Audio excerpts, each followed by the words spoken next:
Hello students, तो आज हम स्टार्ट करेंगे काइनामेटिक्स। एक्चुअली काइनामेटिक्स ये मैकेनिक्स की ब्रांच है। मैकेनिक्स खुद ये फिजिक्स की ब्रांच है जिसमें बॉडीज एट रेस्ट या फिर बॉडीज इन मोशन की स्टडी होती है। तो study of bodies at rest और in motion is called mechanics. Mechanics की फिर दो ब्रांचेस, स्टैटिक्स और डायनामिक्स। स्टैटिक्स मतलब study of bodies at rest और डायनामिक्स मतलब study of bodies in motion. फिर डायनामिक्स की दो ब्रांचेस, काइनामेटिक्स और डायनामिक्स प्रॉपर। काइनामेटिक्स में हम क्या पढ़ते हैं? तो पैरामीटर्स डिस्क्राइबिंग अ मोशन, जैसे position vector, displacement, distance, speed, velocity, acceleration, इन सब पैरामीटर्स की बात होती है काइनामेटिक्स में। ये वो पैरामीटर्स हैं जो किसी मोशन को डिस्क्राइब करते हैं।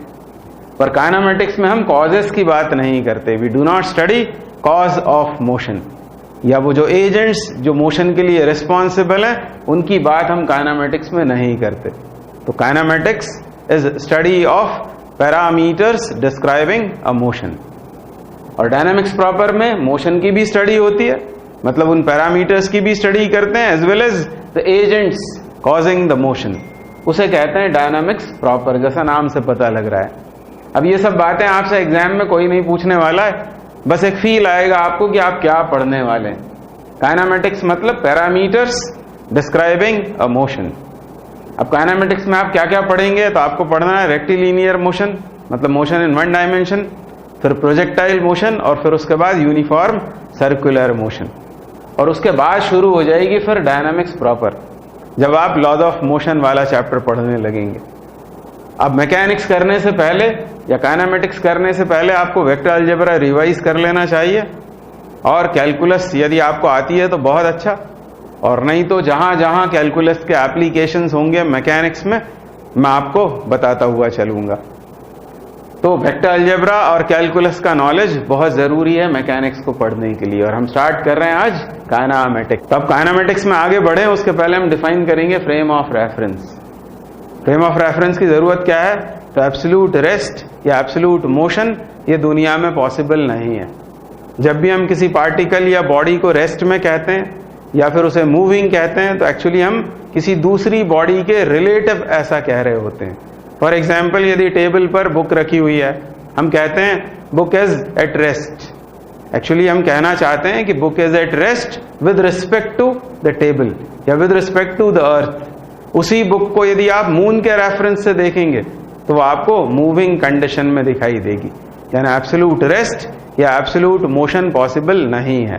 किसी भी बॉडी को रेस्ट में या मोशन में कहने से पहले हमको फिक्स करना पड़ता है फ्रेम ऑफ रेफरेंस, मतलब हम किस रेफरेंस से उसे रेस्ट या मोशन में कह रहे हैं। और फ्रेम ऑफ रेफरेंस के लिए हमको दो चीजों की जरूरत होती है, एक रेफरेंस बॉडी या फिर ऑब्जर्वर हो सकता है जो उसे ऑब्जर्व कर रहा है मोशन को, और दूसरा कोऑर्डिनेट सिस्टम। कोऑर्डिनेट सिस्टम कोई भी हो सकता है, रेक्टेंगुलर कोऑर्डिनेट सिस्टम हो सकता है यानी Cartesian coordinate system, polar coordinate system हो सकता है, ज्योग्राफिकल कोऑर्डिनेट सिस्टम होता है। तो कोई भी कोऑर्डिनेट सिस्टम, ताकि हम कुछ कैलकुलेशंस कर पाए। तो एक चाहिए ऑब्जर्वर, दूसरा चाहिए कोऑर्डिनेट सिस्टम। फॉर एग्जाम्पल, ये एक इंसेक्ट है और इसके मोशन या रेस्ट की हमको स्टडी करना है। तो अब इसके रेस्ट या मोशन की स्टडी तो बहुत दूर की बात है, अभी तो इसकी पोजीशन ही फिक्स नहीं है कि कहां पर है। यदि ऐसा पूछेंगे तो हम कुछ नहीं कह सकते। तो हमको क्या करना होगा? पहले ऑब्जर्वर फिक्स करना पड़ेगा। मान लो कि ये एक मैन है और ये मैन इस इंसेक्ट की मोशन या रेस्ट को स्टडी कर रहा है, तो ये हो गया ऑब्जर्वर।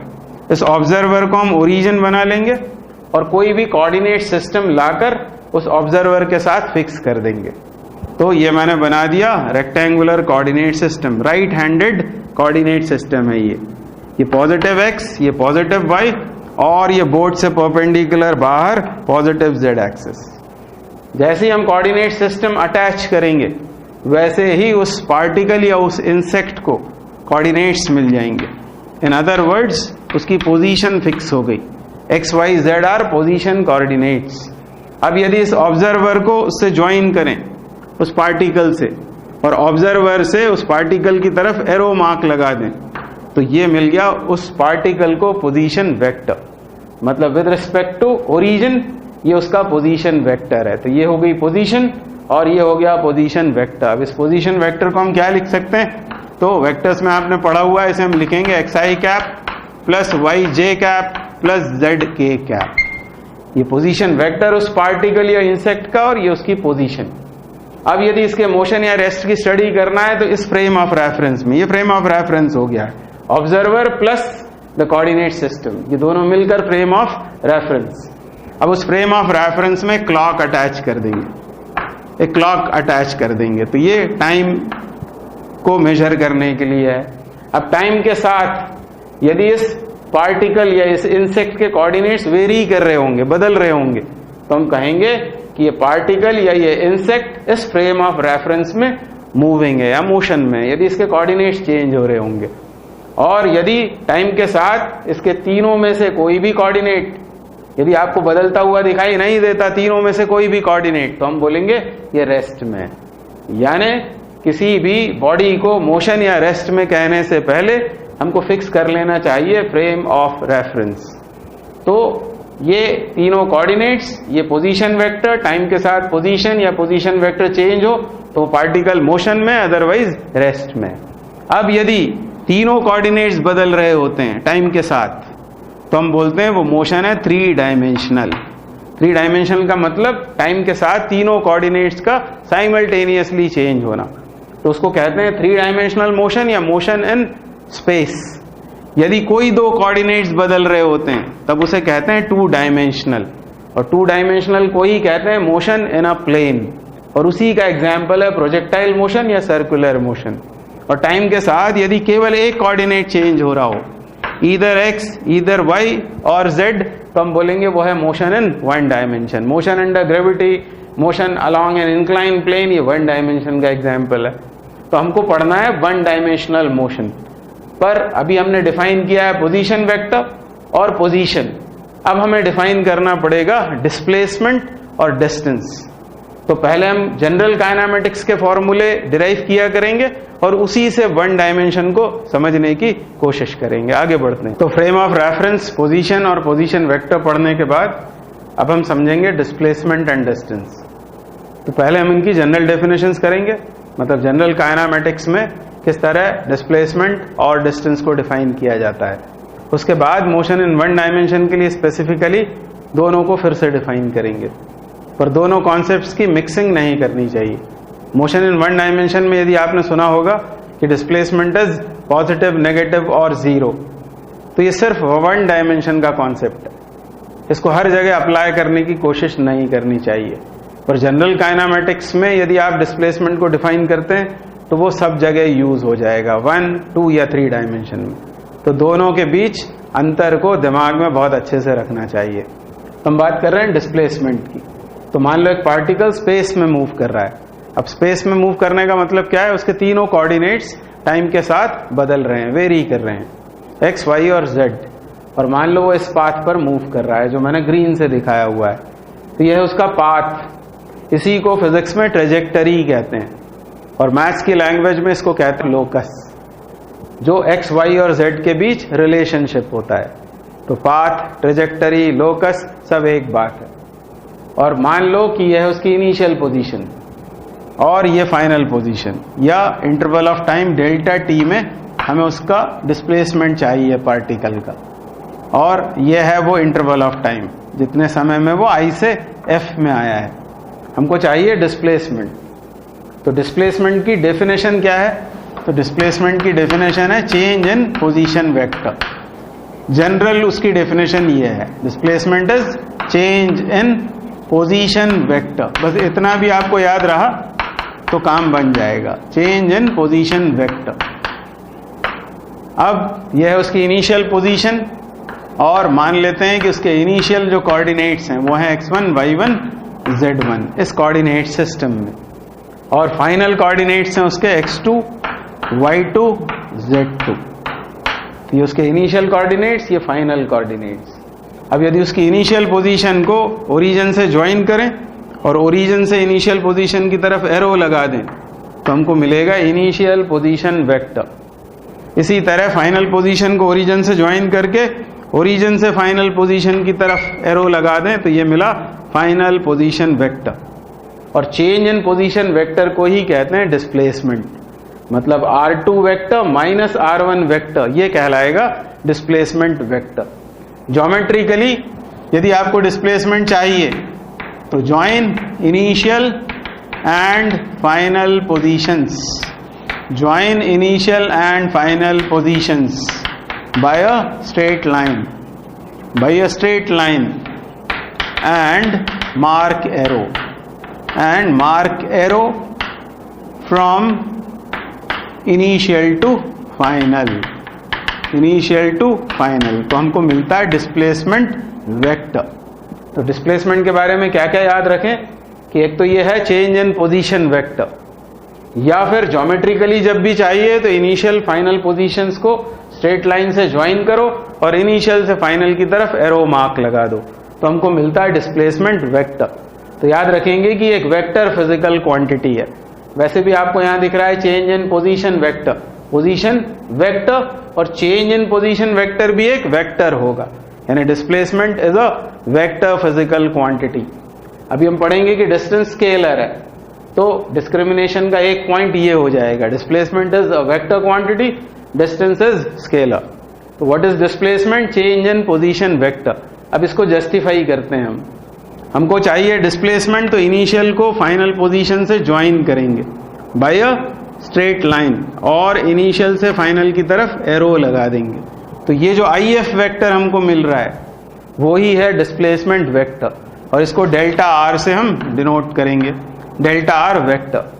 अब इसमें OIF इस ट्रायंगल में यदि हम ट्रायंगल रूल के पॉइंट ऑफ व्यू से देखें तो 3 वेक्टर्स हैं, 3 साइड से उनको डिनोट किया हुआ है। इसमें से इन तीनों में से जो वेक्टर सेम ऑर्डर के होंगे वो ऐड होते हैं, और तीसरा जो ऑपोजिट ऑर्डर का होता है वो हमेशा रिजल्टेंट होता है।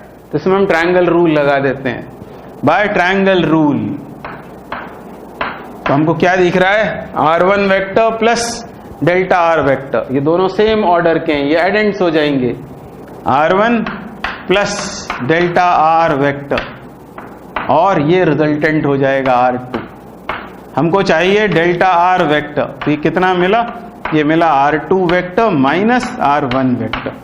क्लियरली ये है vector joining initial to final position and its direction is from initial to final position. इसको ऐसे भी याद रख सकते हैं, R2 जो है वो है फाइनल पोजीशन वेक्टर और R1 है इनिशियल पोजीशन वेक्टर। इसको ऐसे भी याद रखा जा सकता है, final position vector minus initial position vector gives displacement vector. तो डिस्प्लेसमेंट के बारे में एक बात आपको पता हो गई कि एक वेक्टर क्वांटिटी है। दूसरी बात, इसकी यूनिट क्या होगी? तो ये लेंथ है, तो लेंथ की यूनिट क्या होगी? मीटर, यानी डिस्प्लेसमेंट की यूनिट मीटर, डायमेंशन होगा L। तो ये डिस्प्लेसमेंट के बारे में बात की। अब इसको R1 को इन कोऑर्डिनेट्स की टर्म्स में हम किस तरह लिख सकते हैं? तो R1 को हम लिख सकते हैं x1 i cap plus y1 j cap plus z1 k cap, और R2 को क्या लिख सकते हैं? x2 i plus y2 j plus z2 k। तो यदि हम R2 और R1 की वैल्यूज यहां सब्स्टिट्यूट कर लें i j k की टर्म्स में R2 R1 की वैल्यूज को, तो क्या लिखेंगे? R2 होगा x2 i cap plus y2 j cap plus z2 k cap, और R1 कितना होगा? तो इस माइनस की वजह से तीनों ही नेगेटिव हो जाएंगे, x1 i minus y1 j minus z1 k के बराबर। अब इन दोनों को, ये दोनों i कैप वाले हैं, इनको अलग लिख लेते हैं, x2 minus x1 i cap plus y2 minus y1 j cap plus z2 minus z1 k cap. तो ये मिला आपको डिस्प्लेसमेंट वेक्टर। अब इसका यदि मैग्नीट्यूड चाहिए आपको डिस्प्लेसमेंट वेक्टर का, तो वो कैसे आएगा? तो वेक्टर्स में हम पढ़ चुके हैं, ये 3 डायमेंशनल वेक्टर आपको दिखाई दे रहा है। आपको यदि इसका मैग्नीट्यूड चाहिए, डेल्टा R का मैग्नीट्यूड, तो तीनों कोएफिशिएंट्स i j k के उनकी स्क्वेयरिंग करेंगे, उन्हें ऐड करेंगे और उसका स्क्वायर रूट ले लेंगे, तो डिस्प्लेसमेंट का हमको मैग्नीट्यूड मिल जाएगा, यानी x2 minus x1 whole square plus y2 minus y1 whole square plus z2 minus z1 whole square. इस तरह ये डिस्प्लेसमेंट का मैग्नीट्यूड हो गया। तो डिस्प्लेसमेंट वेक्टर क्वांटिटी है, यूनिट मीटर है, डायमेंशन L है, और ये है क्या? Change in position vector. बस इतना भी याद रहा तो काम चल जाएगा। अब यदि हम मोशन इन वन डायमेंशन की बात करें तो वन डायमेंशनल मोशन का मतलब क्या होता है? उसका मतलब होता है motion along a straight line, मतलब केवल एक कोऑर्डिनेट चेंज हो रहा है। मान लो कि यह है वो पाथ, x डायरेक्शन में पार्टिकल मूव कर रहा है, तो उसके कितने कोऑर्डिनेट्स चेंज होंगे? या वो जिस पाथ पर मूव कर रहा है उसे हमने x एक्सिस मान लिया, तो उसका केवल एक ही कोऑर्डिनेट चेंज होगा यदि वो मोशन इन वन डायमेंशन में, केवल x। और केवल x यदि चेंज हो रहा होगा तो ये दो टर्म्स नहीं आएंगी, सिर्फ ये आएगी। तब हम डिस्प्लेसमेंट कितना लिख सकते हैं? तब हम डिस्प्लेसमेंट वेक्टर को कैसा लिखेंगे? उसे लिखेंगे हम x2 minus x1 i cap. अब यदि इसका आप मैग्नीट्यूड चाहते हैं तो इसका स्क्वेयरिंग करके स्क्वायर रूट लेंगे तो यही आ जाएगा।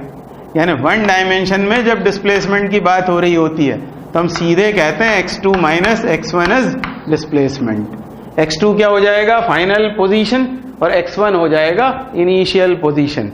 तो वन डायमेंशन में जब डिस्प्लेसमेंट कहना हो तो क्या बोलेंगे? Final position minus initial position. और यदि जनरल डेफिनेशन करनी है डिस्प्लेसमेंट की तो बोलेंगे चेंज इन पोजीशन वेक्टर। ये दोनों में फर्क है। इसकी बात अभी हम और भी करेंगे, final position minus initial position, जब केवल वन डायमेंशन हम पढ़ रहे होंगे। अब बात कर लेते हैं डिस्टेंस की। तो डिस्टेंस का मतलब होता है length of actual path, length of actual path traced by a moving particle, उसको कहते हैं डिस्टेंस। जैसे इस एग्जाम्पल में ये जो लेंथ होगी जिस पर वो एक्चुअली मूव किया है उस लेंथ को कहते हैं डिस्टेंस। अब डिस्प्लेसमेंट जो होता है वो वेक्टर क्वांटिटी, उसमें मैग्नीट्यूड भी है, डायरेक्शन भी है, पर डिस्टेंस में डायरेक्शन नहीं होता है, यानी डिस्टेंस स्केलर फिजिकल क्वांटिटी है। इसमें सिर्फ मैग्नीट्यूड होता है। यूनिट इसका भी क्या होगा? मीटर, और डायमेंशन इसकी भी क्या होगी? L।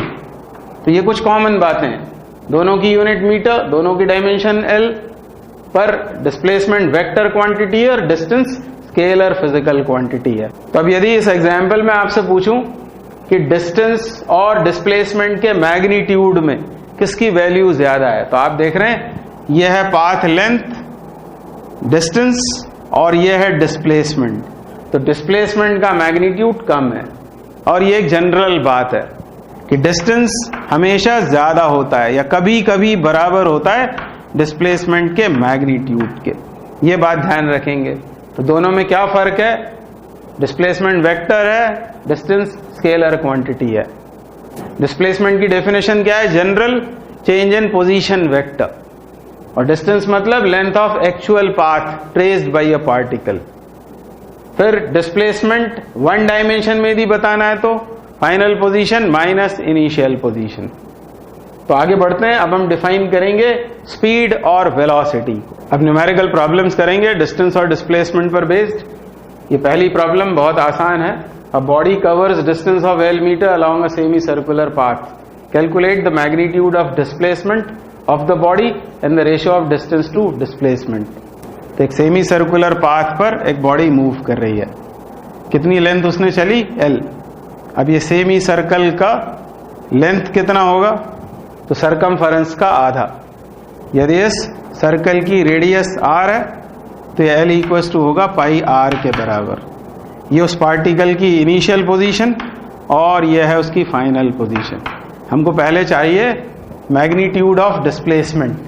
तो डिस्प्लेसमेंट की डेफिनेशन आपको याद आई होगी, वो होती है चेंज इन पोजीशन वेक्टर, मतलब final position vector minus initial position vector. पर ये डेफिनेशन या ये फॉर्मूला तब काम आएगा जब हमको पोजीशन वेक्टर्स दिए गए हों। दूसरी डेफिनेशन डिस्प्लेसमेंट की क्या है? Join initial position and final position by a straight line and mark arrow from initial to final. तो इनिशियल पोजीशन ये है, यह है फाइनल पोजीशन, इन दोनों को ज्वाइन कर देंगे बाय अ स्ट्रेट लाइन और इनिशियल से फाइनल की तरफ एरो लगा देंगे तो हमको मिल जाएगा डिस्प्लेसमेंट। हमसे सिर्फ मैग्नीट्यूड पूछा हुआ है। ऑब्वियसली ये सर्कल का क्या हो जाएगा? डायमीटर, मतलब 2r। ये होगा मैग्नीट्यूड ऑफ डिस्प्लेसमेंट। पर हमको r नहीं पता है, हमको l दे रखा है, तो r यहां से फाइंड आउट कर लेते हैं। r इक्वल टू हो जाएगा l बाय पाई, और इसलिए डिस्प्लेसमेंट हो गया 2l बाय पाई के बराबर। अब आगे हमसे पूछा है डिस्टेंस टू डिस्प्लेसमेंट, उनका रेशो। डिस्टेंस कितना होगा, तो डिस्टेंस ये होगा, कितना दे रखा है वो l, और डिस्प्लेसमेंट अभी हमने फाइंड किया 2l बाय पाई। इसका रेशो हमको चाहिए, तो l upon 2l by pi, l cancel out होकर आंसर हो जाएगा पाई बाय 2 के बराबर। तो ये इनका रेशो है डिस्टेंस और डिस्प्लेसमेंट का। तो डिस्प्लेसमेंट के बारे में क्या याद रखें कि उसकी जनरल डेफिनेशन है final position vector minus initial position vector, और वन डायमेंशन में बात करेंगे तो वो होती है final position minus initial position. इसकी बात अभी हमें करनी है। अभी नेक्स्ट प्रॉब्लम करते हैं। A mosquito flies from a point A -1 2 3 metre to a point B 2 -1 2 metre. Find displacement of the mosquito, also find displacement along Z axis. हमको चाहिए डिस्प्लेसमेंट। पहले पार्ट में डिस्प्लेसमेंट वेक्टर क्या होता है, फाइनल पोजीशन वेक्टर, जिसको हम यहाँ RB लिख सकते हैं। ये फाइनल पोजीशन है, ये इनिशियल पोजीशन है, तो RB vector minus RA vector. अब RB वेक्टर कितना है, तो RB वेक्टर हम इससे लिख सकते हैं पोजीशन वेक्टर ऑफ B। तो क्या लिखेंगे 2i minus j plus 2k, और फिर ये माइनस साइन फॉर्मूले का, और RA क्या लिखेंगे हम minus i cap plus 2j plus 3k, और इस माइनस का ध्यान दें तो यहां आ जाएगा ये plus i cap minus 2j minus 3k, और इसको आगे सॉल्व करें तो 2i प्लस i ये हुआ 3i, फिर ये minus j minus 2j minus 3j plus 2k minus 3k gives minus k। तो ये एक आंसर तो ये आ गया, ये डिस्प्लेसमेंट वेक्टर है। तो अब इस इक्वेशन पर फिर से ध्यान दें, डेल्टा आर ये है नेट डिस्प्लेसमेंट। नेट का मतलब है कि वो पार्टिकल साइमल्टेनियसली 3 डायरेक्शंस में डिस्प्लेस हो रहा है। आई जे के तीनों का आना बता रहा है कि वो पार्टिकल एक्स वाई जेड तीनों डायरेक्शंस में डिस्प्लेस हुआ होगा। डिस्प्लेसमेंट का एक्स कंपोनेंट है +3, डिस्प्लेसमेंट का y कंपोनेंट है -3, और डिस्प्लेसमेंट का z कंपोनेंट है -1। यानी साथ साथ ऐसा हुआ है, साथ साथ में तीनों डायरेक्शंस में डिस्प्लेसमेंट्स हुए हैं। वो x डायरेक्शन में +3 मीटर चला गया, y डायरेक्शन में बल्कि y की नेगेटिव डायरेक्शन में 3 मीटर, और z की नेगेटिव डायरेक्शन में 1 मीटर डिस्प्लेस हो गया है। मतलब इस वेक्टर इक्वेशन के ये 3 स्केलर कंपोनेंट्स हैं। ये वेक्टर इक्वेशन है, ये उसके तीनों स्केलर कंपोनेंट्स हैं। 3 डिस्प्लेसमेंट साथ में हो रहे हैं। हमसे पूछा है डिस्प्लेसमेंट अलोंग z एक्सिस, तो हमारा आंसर होगा -1 मीटर। आगे बढ़ते हैं, आगे नेक्स्ट क्वेश्चन करते हैं। Man goes 12 metre due east, then 5 metre due north, and then 13 metre vertically upwards. Find magnitude of displacement and distance covered. तो 3D फिगर बनाते हैं इसके लिए। ये मान लेते हैं कि ये डायरेक्शन है नॉर्थ, और इसे मान लेते हैं ईस्ट, और ये है उसकी इनिशियल पोजीशन। सबसे पहले वो चला है 12 मीटर ईस्ट में, मान लो ये है 12 मीटर ईस्ट, ये उसका पहला डिस्प्लेसमेंट। इसके बाद उसने चला 5 मीटर, किधर, नॉर्थ में। ये 5 मीटर मैंने नॉर्थ दिखा दिया। ये पहले 12 मीटर ईस्ट और उसके बाद 5 मीटर टुवर्ड्स नॉर्थ, और ये एंगल होगा 90 डिग्री। अब कितना चला उसने, 13 मीटर वर्टिकली अपवर्ड्स, तो ये दिखा देते हैं 13 मीटर, ये उसका तीसरा डिस्प्लेसमेंट। तो 12 मीटर ड्यू ईस्ट, फिर 5 metre due north, and then 13 metre vertically upwards. हमको चाहिए पहले मैग्नीट्यूड ऑफ डिस्प्लेसमेंट। तो डिस्प्लेसमेंट कैसे फाइंड होगा, join initial position with the final position. Initial और फाइनल को ज्वाइन करना, और इनिशियल से फाइनल की तरफ एरो लगा देना, तो हमको मिलेगा डिस्प्लेसमेंट। अब इस डिस्प्लेसमेंट को फाइंड करने के लिए पहले हम इस ट्रायंगल में आएंगे। 12 ये 5, पाइथागोरस थ्योरम लगा दें तो 144 + 25 169, यानी ये लेंथ होगी 13। तो हम ज्योमेट्रिकली ये काम करेंगे। ये 13 हो गया, ये 13 हो गया, अगेन दिस एंगल इज 90, तो डिस्प्लेसमेंट का मैग्नीट्यूड हो जाएगा 13√2 के बराबर। और डिस्टेंस कवर्ड कितनी होगी, तो डिस्टेंस कवर्ड के लिए ये तीनों लेंस को हमें ऐड अप कर देना है बस, 12 + 5 + 13, तो हमारा आंसर आ जाएगा 30 के बराबर, क्योंकि 13 और 12 ये 25 और 5 30, यानी distance covered will be 30 metre. तो ये इसके आंसर्स हो जाएंगे। तो अब हम डिफाइन करेंगे वेलोसिटी एंड स्पीड।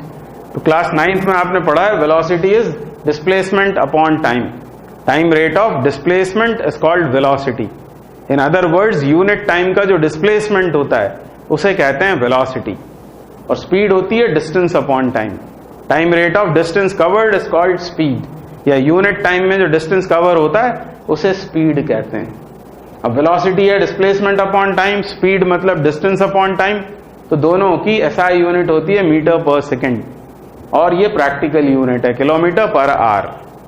अब इन दोनों क्वांटिटीज की इंपॉर्टेंस क्या है, तो ये दोनों क्वांटिटीज हमको किसी मोशन की स्लोनेस या फास्टनेस बताती हैं।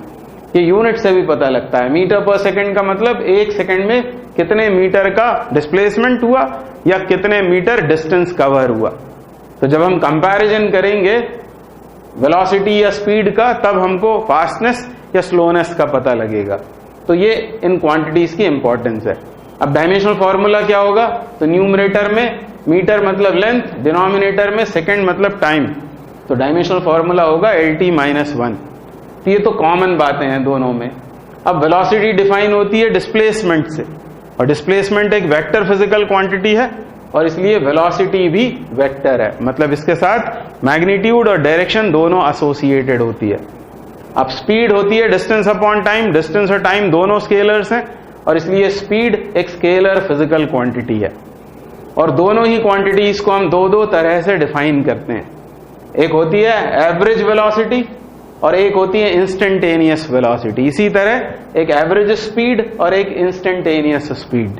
तो इन चारों को अलग अलग अभी हम डिफाइन करेंगे और ये समझेंगे कि क्यों इनको डिफाइन करना जरूरी है, मतलब किसी एक से काम क्यों नहीं चलता।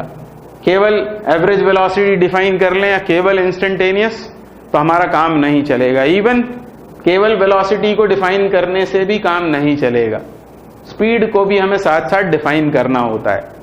तो अब हम समझेंगे सबसे पहले average velocity. Average velocity, average velocity, average velocity की इंपॉर्टेंस क्या है, तो ये हमको ओवरऑल फास्टनेस या स्लोनेस को बताती है। और इंस्टेंटेनियस जब हम बोलेंगे तो वो किसी इंस्टेंट पर बात हो रही है, उस इंस्टेंट पर वो कितना फास्ट या कितना स्लो है पार्टिकल, वो हमको पता लगता है इंस्टेंटेनियस वेलोसिटी से।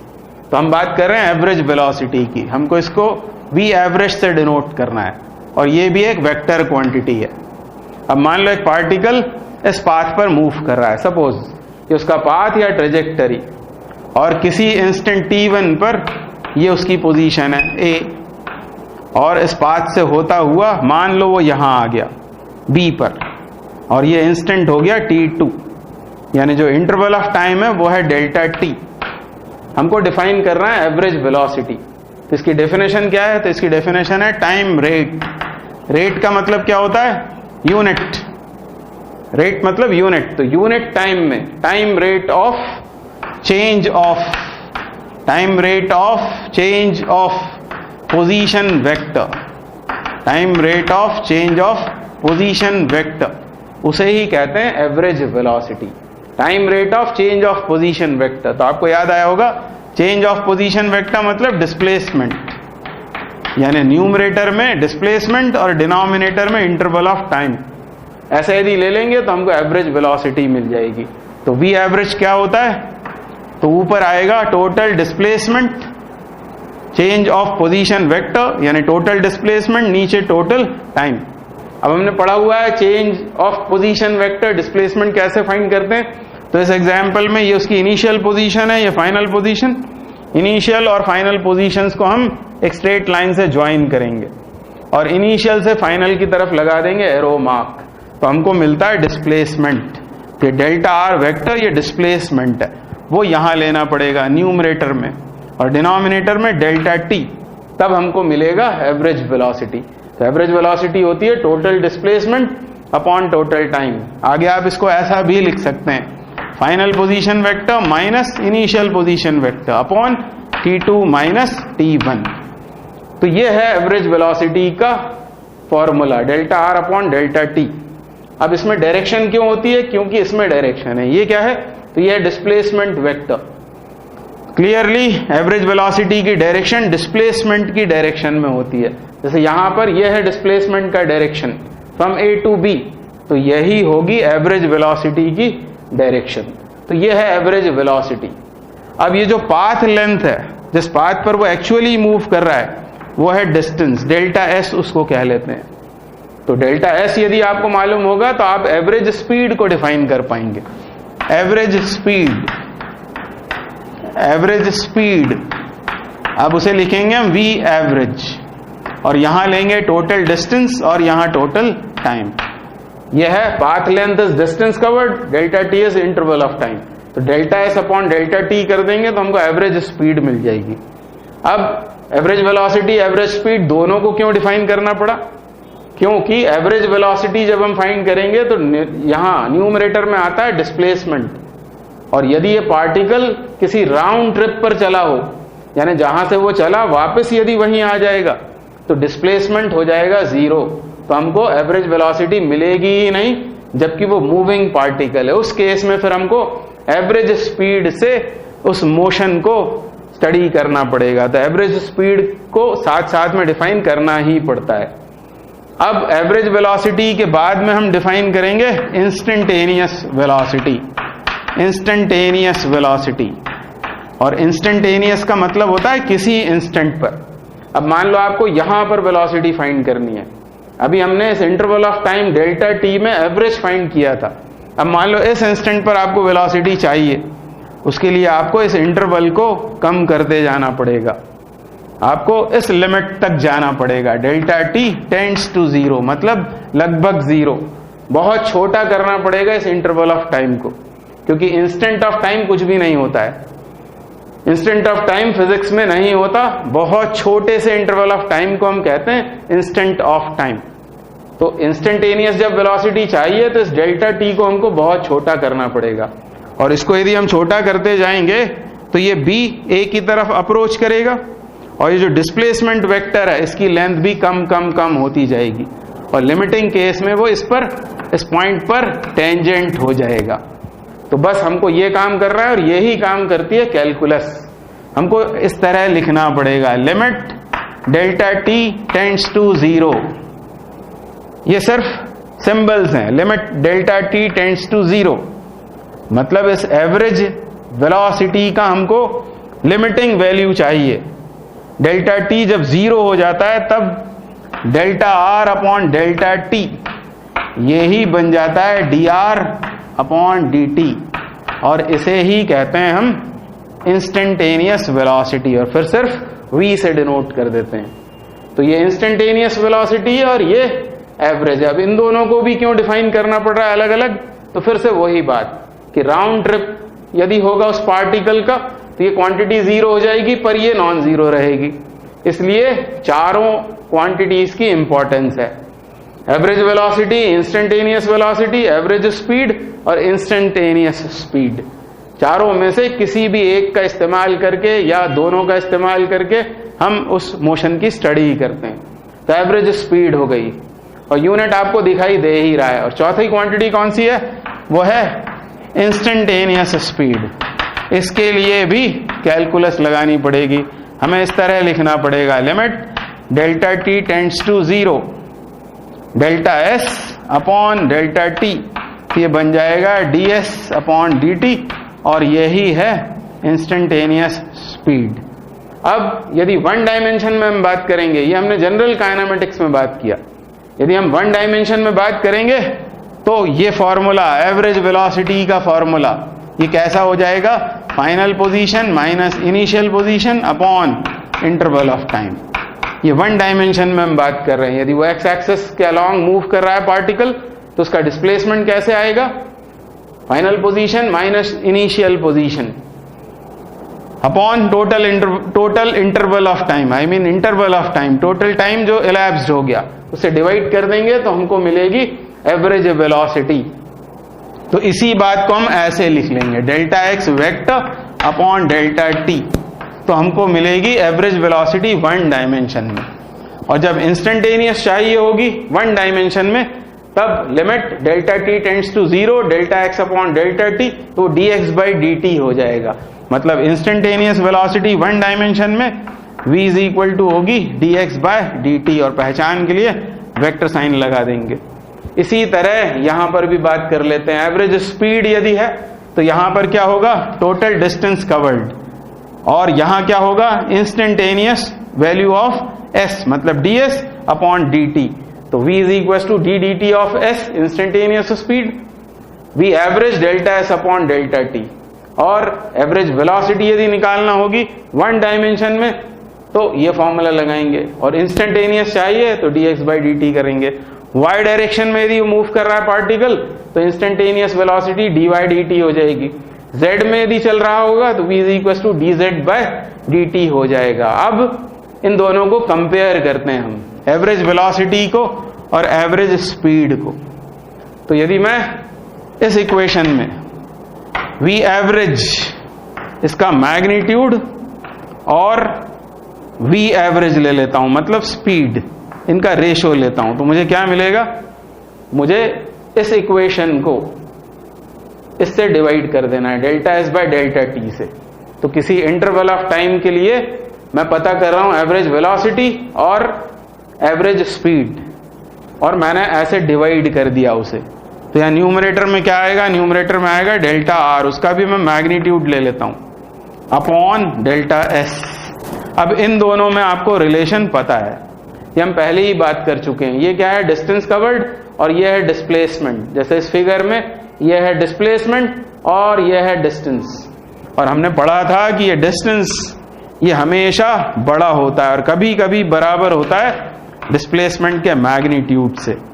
और यदि RHS में डिनोमिनेटर लार्जर है तो V एवरेज भी लार्जर होगा, मतलब average speed is greater than और sometimes equal to magnitude of average velocity. तो ये बात और ध्यान में रख लेंगे, तो आपको समझ में आया होगा। अब हम कुछ प्रॉब्लम्स करते हैं और उसके बाद फिर हम एक्सेलरेशन की बात करेंगे, और फिर स्पेसिफिकली हम मोशन इन वन डायमेंशन की बात करेंगे। आगे फिर से इन्हीं क्वांटिटीज को डिफाइन करेंगे with respect to motion in one dimension. आगे बढ़ते हैं, तो अब एक प्रॉब्लम करते हैं, बहुत ही आसान है। If a particle moves on a circular track of radius capital R from A to B in time capital T, find its average speed and average velocity. तो यह है वो सर्कुलर ट्रैक जिसका रेडियस है कैपिटल R, और एक particle A से B तक जाता है। हमको बताना है एवरेज स्पीड और एवरेज वेलोसिटी। तो एवरेज स्पीड जब चाहिए होगा तो क्या करेंगे, न्यूमरेटर में आएगा total distance covered upon total time taken, और एवरेज स्पीड स्केलर क्वांटिटी होगी। और जब एवरेज वेलोसिटी आपको चाहिए होगी तब एवरेज वेलोसिटी होगी total displacement upon total time. तो यहां डिस्प्लेसमेंट और डिस्टेंसेस हमको फाइंड आउट करना होंगे, और दोनों बार टाइम तो हमको कैपिटल T लेना है। A से B तक जाने में उसने टाइम कितना लिया है, कैपिटल T। एवरेज स्पीड के लिए डिस्टेंस फाइंड करें, और यदि सर्कुलर ट्रैक की रेडियस R है तो सेमी सर्कल किस लेंथ का होगा, पाई R का।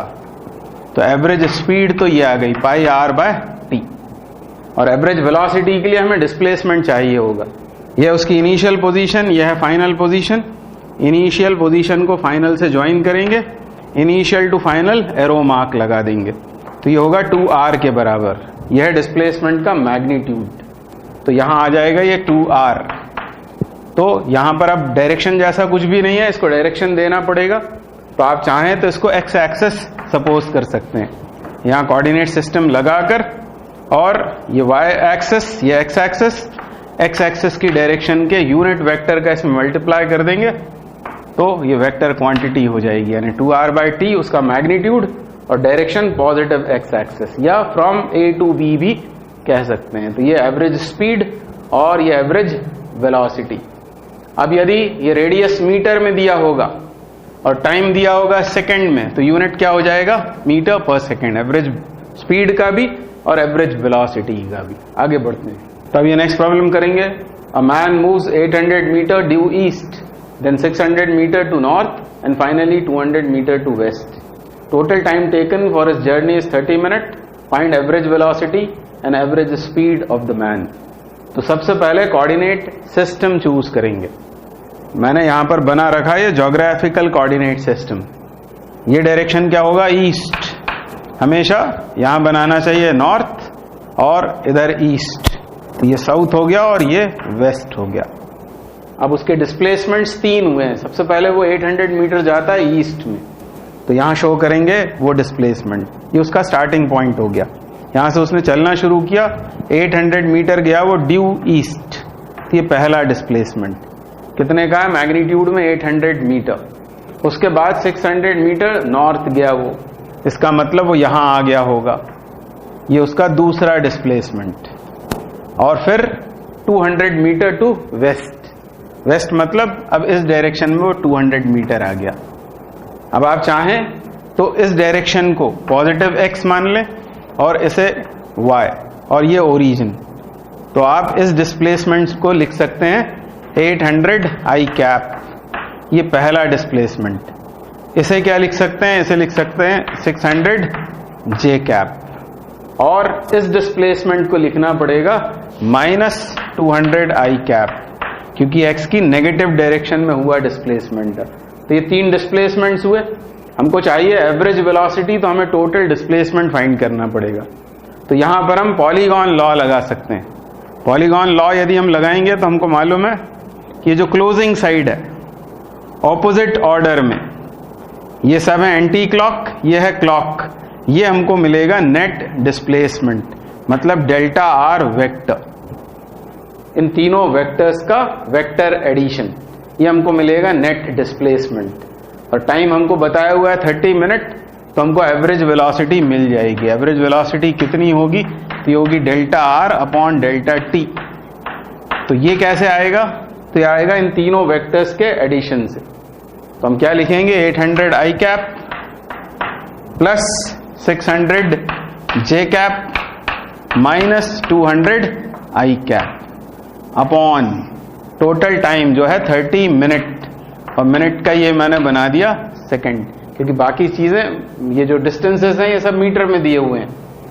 ये आया हमारे पास में डिस्प्लेसमेंट 800 माइनस 200 मतलब 600 i cap plus 600 j cap upon 30 into 60. 600 को बाहर करेंगे तो वो 10 टाइम्स इससे कैंसिल हो जाएगा. तो 10/30 यानी 1/3 इंटू आई कैप प्लस जे कैप मीटर पर सेकेंड. ये हो जाएगी एवरेज वेलोसिटी उसके जर्नी की. अब चाहिए हमें एवरेज स्पीड. स्पीड के लिए हमको डिस्टेंस पता करना पड़ेगा. अब डिस्टेंस चाहिए तो डायरेक्शंस की कोई जरूरत नहीं है.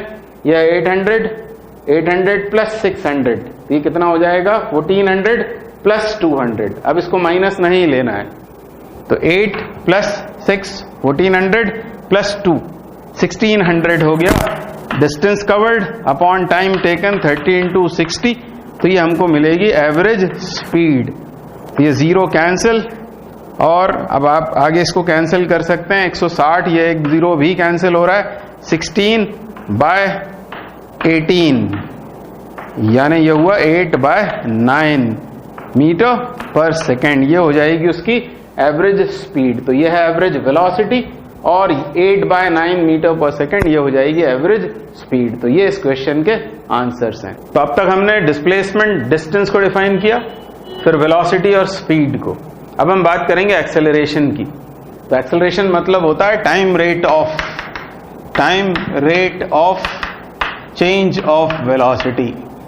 तो जब भी वेलोसिटी में चेंज आएगा, किसी पार्टिकल की वेलोसिटी जब भी चेंज होगी, तो हम बोलेंगे वो एक्सेलरेट हो रहा है. Time rate of change of velocity is called acceleration. तो ऊपर न्यूमरेटर में होगा चेंज इन वेलोसिटी और डिनोमिनेटर में टाइम इंटरवल. तो ऊपर यूनिट क्या आएगा? वेलोसिटी का चेंज भी एक वेलोसिटी होगी, यानी न्यूमरेटर में मीटर पर सेकेंड और डिनोमिनेटर में टाइम यानी सेकेंड. और इसलिए एक्सेलरेशन की SI यूनिट होती है मीटर पर सेकेंड स्क्वायर, और डायमेंशन होगा LT-2. अब एक्सेलरेशन वेक्टर क्वांटिटी है, स्केलर. तो तो चेंज इन वेलोसिटी का मतलब क्या होगा? Final velocity vector minus initial velocity vector. Change in velocity, final velocity vector minus initial velocity vector. और दो वेक्टर्स यदि सब्ट्रैक्ट हो रहे हैं तो जो रिजल्ट आएगा वो भी एक वेक्टर फिजिकल क्वांटिटी होगी। तो न्यूमरेटर में चेंज इन वेलोसिटी है जो वेक्टर है, डिनोमिनेटर में टाइम, और इसलिए एक्सेलरेशन एक वेक्टर फिजिकल क्वांटिटी है। इसको ए से डिनोट करते हैं और दो ढंग से डिफाइन करते हैं। एक होता है एवरेज एक्सेलरेशन, एवरेज एक्सेलरेशन। और एवरेज एक्सेलरेशन कैसे डिफाइन करेंगे? तो इस फिगर पे ध्यान दें, ये कोई कर्वी लीनियर पाथ है जिसके ऊपर कोई पार्टिकल मूव कर रहा है।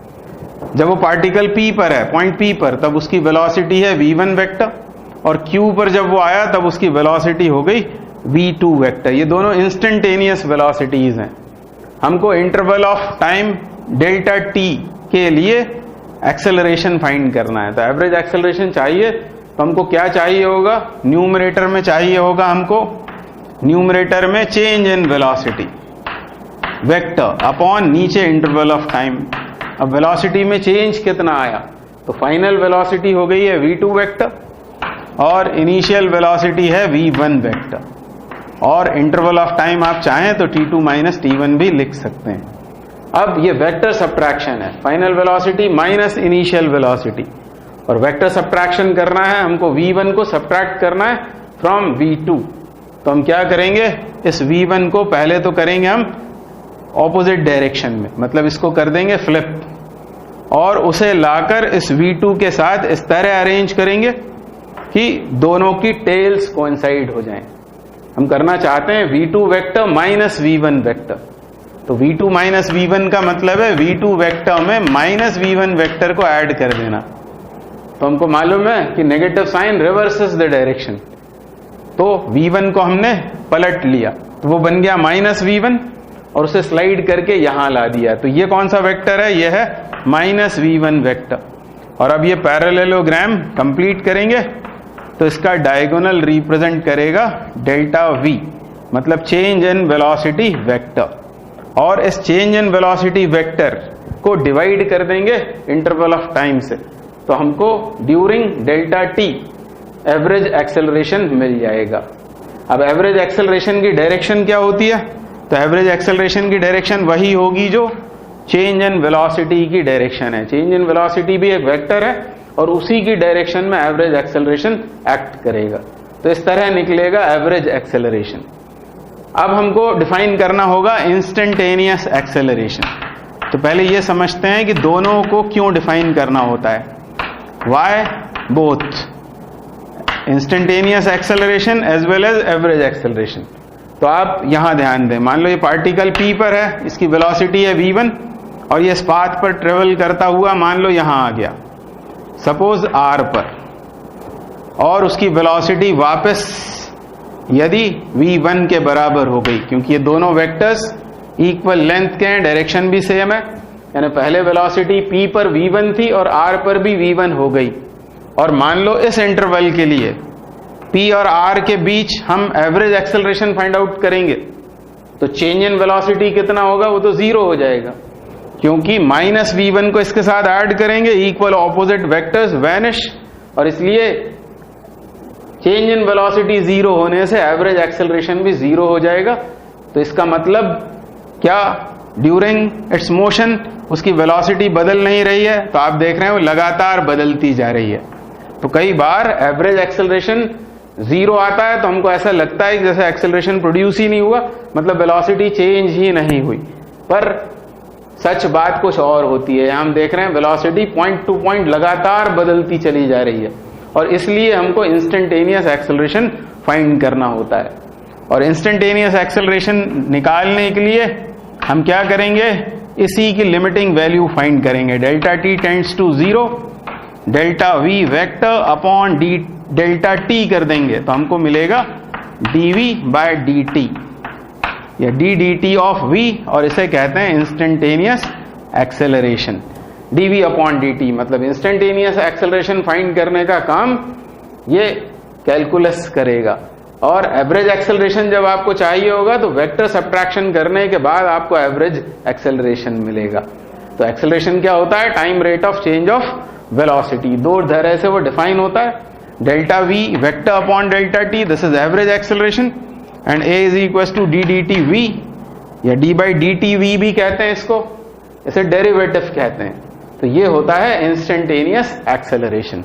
अब एक्सेलरेशन पर एक दो प्रॉब्लम्स करने के बाद फिर आएंगे हम मोशन इन वन डायमेंशन में। आगे बढ़ते हैं। अब एक प्रॉब्लम करेंगे, find the magnitude of average acceleration of tip of minute hand of clock length 20 centimetre when it rotates by pi by 2। तो ये है वो क्लॉक, ये उसका मिनट हैंड 20 सेंटीमीटर लेंथ का। जब वो हैंड इस पोजीशन में होगा तब उसके टिप की वेलोसिटी इस तरह से हमको शो करना होगी। यह है v1 वेक्टर, और 90 डिग्री रोटेट होने के बाद उसके टिप की वेलोसिटी इस तरह की हो जाएगी। इसको हम कह देते हैं v2। पर ये v1 और v2 वेक्टर्स दोनों के मैग्नीट्यूड्स सेम होते हैं, क्योंकि इसकी टिप करेगी यूनिफॉर्म सर्कुलर मोशन, और यूनिफॉर्म सर्कुलर मोशन में यदि स्पीड चाहिए तो एक पूरे चक्कर में इसने डिस्टेंस कितना कवर करना है? 2 पाई आर, आर मतलब रेडियस जो यहां दे रखी है 0.2 मीटर में, अपॉन टाइम पीरियड। और मिनट आर्म या मिनट हैंड का टाइम पीरियड होता है 60 मिनट, यानी 60 इंटू 60, तो मीटर पर सेकेंड में स्पीड हो गई। हमको चाहिए एक्सेलरेशन, एवरेज एक्सेलरेशन, और एवरेज एक्सेलरेशन यदि चाहिए है तो हमको ऊपर चाहिए होगा चेंज इन वेलोसिटी, उसका मैग्नीट्यूड, और नीचे टाइम से हम डिवाइड कर देंगे। तो चेंज इन वेलोसिटी के लिए इस फाइनल वेलोसिटी वेक्टर को तो हम एज इट इज बना देंगे और इसको पलट देंगे और इसमें ऐड कर देंगे v2 में। तो यह है v2 वेक्टर, और यहां पर हम ड्रॉ कर लेंगे माइनस v1 वेक्टर। इस v1 को पलट कर इसमें ऐड कर देंगे, तो ये होगा रिजल्टेंट, मतलब ही ये होगी चेंज इन वेलोसिटी। अब क्योंकि दोनों के मैग्नीट्यूड्स हैं सेम, मान लिया कि v, तो ये कितना आएगा? तो इसमें पैरेललोग्राम लॉ लगाएंगे, क्योंकि एंगल है 90, तो डेल्टा v ये हो जाएगा v√2। उसका मैग्नीट्यूड सिर्फ हम यहां लिख रहे हैं v√2, और टाइम ये कौन सा है? तो अब हमको पाई बाय 2 रोटेट होने में टाइम कितना लगेगा ये फाइंड आउट करना पड़ेगा। तो पाई बाय 2 रोटेट होने में यदि एक रोटेशन में उसको लगते हैं 60 मिनट, तो ये 60 मिनट का 1/4 है, यानी 15 मिनट का समय लगेगा।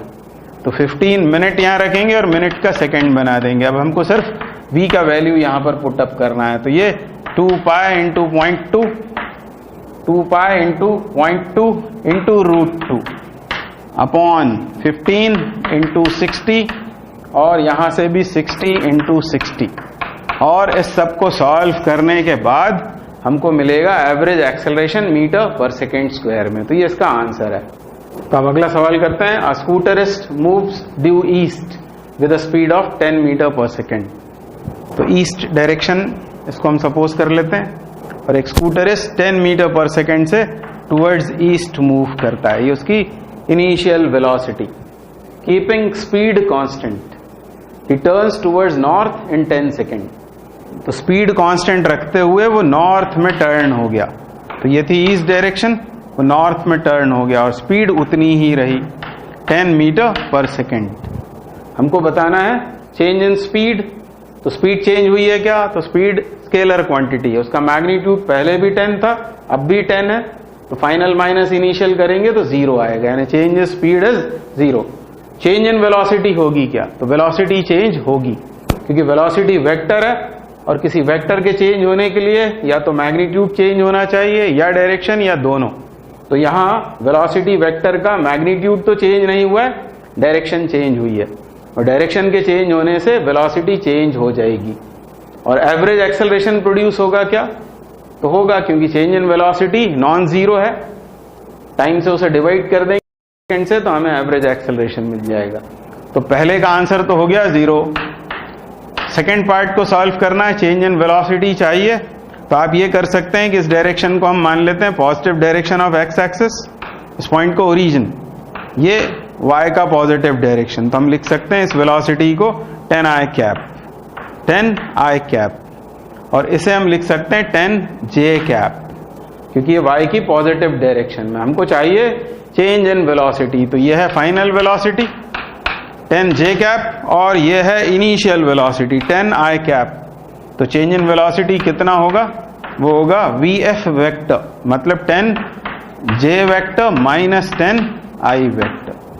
अब इसका यदि आपको मैग्नीट्यूड पूछेंगे चेंज इन वेलोसिटी का, तो वो कितना हो जाएगा, तो पिछले सवाल में भी हमने किया था V√2, वैसे ही यहां हो जाएगा 10√2, क्योंकि दोनों कोएफिशिएंट्स की हम करेंगे स्क्वायरिंग और दोनों को ऐड करके उसका स्क्वायर रूट ले लेंगे, तो हमको मिलेगा 10√2 मीटर पर सेकेंड। यह है चेंज इन वेलोसिटी का मैग्नीट्यूड। और डायरेक्शन क्या आएगी, तो यह है आई, यानी ये एक्स कोऑर्डिनेट है या वाई कोऑर्डिनेट है। tan थीटा हम निकाल लेते हैं, तो tan थीटा बराबर कितना होगा, 10/-10 यानी -1, यानी थीटा होगा 135। तो चेंज इन वेलोसिटी का मैग्नीट्यूड ये है और डायरेक्शन ये हो जाएगा। तो डायरेक्शन भी हम बता सकते हैं। अब एवरेज एक्सेलरेशन चाहिए। एवरेज एक्सेलरेशन के लिए हमको क्या करना होता है, एवरेज एक्सेलरेशन चाहिए तो ऊपर होती है चेंज इन वेलोसिटी। तो चेंज इन वेलोसिटी मैग्नीट्यूड में है 10√2, उसका डायरेक्शन है ये 135 डिग्री अपॉन टाइम।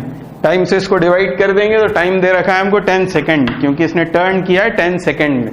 क्या आ जाएगा, √2 metre per second, √2 metre per second at an angle of 135। Average acceleration की डायरेक्शन वही होगी जो चेंज इन वेलोसिटी की डायरेक्शन है। तो √2 यानी 1.414 metre per second at an angle of 135 degree. तो ये इसका आंसर हो जाएगा। आप ज्योमेट्रिकली यदि देखेंगे तो ये क्या है, यह है फाइनल वेलोसिटी और यह है इनिशियल वेलोसिटी। इसे ऐसा ही रखकर इसको हमको ऑपोजिट डायरेक्शन में कर देना है और उनका रिजल्टेंट निकालना है। तो इस एरो को मैं ऐसा कर देता हूं और इनका रिजल्टेंट ऐसा हो जाएगा। तो क्लियरली ये 135 डिग्री पर होगा और ये उसका मैग्नीट्यूड वो कितना होगा, √2 मीटर पर सेकेंड, नहीं मीटर पर सेकेंड स्क्वायर यहां होना चाहिए। हम एक्सेलरेशन फाइंड आउट कर रहे हैं। √2 metre per second square at an angle of 135 degree, ये इसका आंसर होगा।